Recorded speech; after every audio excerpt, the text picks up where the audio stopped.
Mapalad pa rin talaga ang Ginebra dahil nakuha nila ang big man na ito. At welcome to PBA na para kay Will Gozum. So yan ang ating mga tatalakayin. Sa pagpasok ni Coach Charles Chu nga po para sa Phoenix bilang pinakabagong head coach ng team, tila ito na ang pagbabago ng lineup ng Phoenix Fuel Masters matapos ngang mapabalitang nag-sign na itong kilala ring big man na si Will Gozum. Batay sa naging report ng Basketball Zone, pumirma na nga po ito ng 2-year deal batay sa source nito.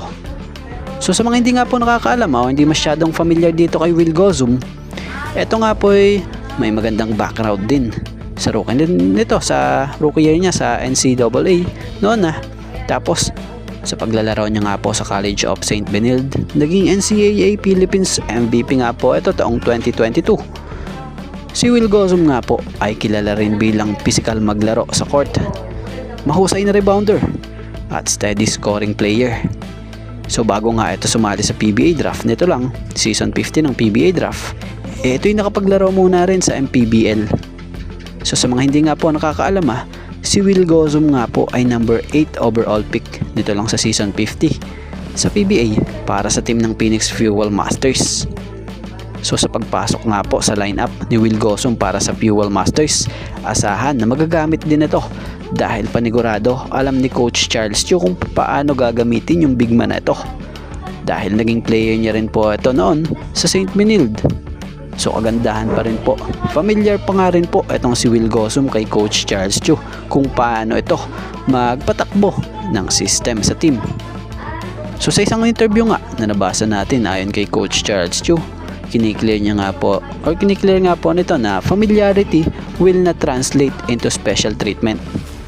So sa pagkakaintindi natin, mas gusto nga po nitong si Coach Charles Chu talaga na pinagtatrabahuhan yung minuto nito or yung minuto sa mga ensayo at maging mismo sa game para maipasok ka.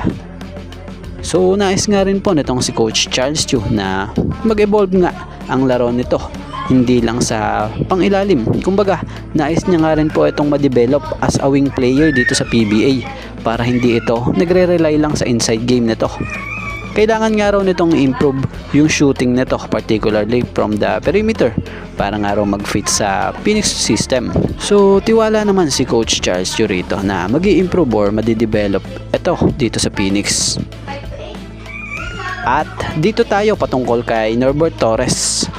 So fit na fit talaga sa system ni Coach Tim etong si Norbert Torres dahil kahit saan mo siya ilagay na position, mapa center or forward, talagang nalalaro niya ng maayos, especially nga yung 4 na kung saan threat siya dahil nahahatak niya palabas yung depensa pag tumayo na siya sa 3-point area. Dahil si Norbert nga po kilala rin bilang player na nasa type na modern big man. Malaki ang pakinabang na may shooting nga po siya sa perimeter, tapos big man na kayang pumoste sa ilalim pag kinakailangan.